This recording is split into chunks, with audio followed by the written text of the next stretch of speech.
জন্য হঠাৎ দেশপ্রেমিক হতে যাবেন না। যখন ডজন ডজন লোককে হত্যা করা হয়েছিল কারো বাড়িতে উনি যাননি। আজ হঠাৎ কারো বাড়িতে গিয়ে সমবেদনা দেখাচ্ছেন, লোকে হজম করতে পারছে না এটা। তো সেজন্য করুন উনি, ঠিক আছে। তো চোর শুনতে হবে, এটা তো ঠিকই ছিল, পুরো পার্টিটাই চোর, আর ওনার নেতৃত্বেই চোরেরা বেড়েছে। তো কেউ যদি চোর স্লোগান দেয় তাহলে অসুবিধা, জয় শ্রীরাম বললে উনি জেলে ভরে দিতেন।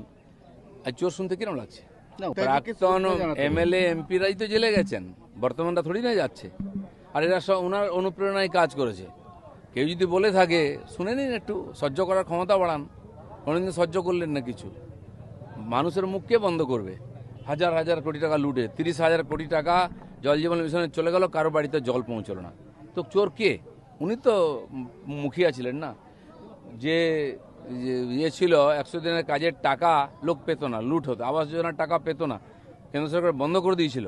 সে টাকাগুলো কোথায় গেছে? কে লুট করেছে? উনি তো মুখ্যমন্ত্রী ছিলেন, কোনোদিন কাউকে ধরেছেন? কোনো প্রধান ধরা পড়লে পার্টি তাকে শোকজ করতো, তার বিরুদ্ধে আইনি ব্যবস্থা কখনো হয়নি। কে শিখিয়েছে? তো চোরেদের রানী উনি, এটা তো সবাই জানে। আমি বলিনি, এটা কুণাল ঘোষ বলেছেন। তা আর যদি পাবলিক সেটা বলে তো খারাপ কি আছে?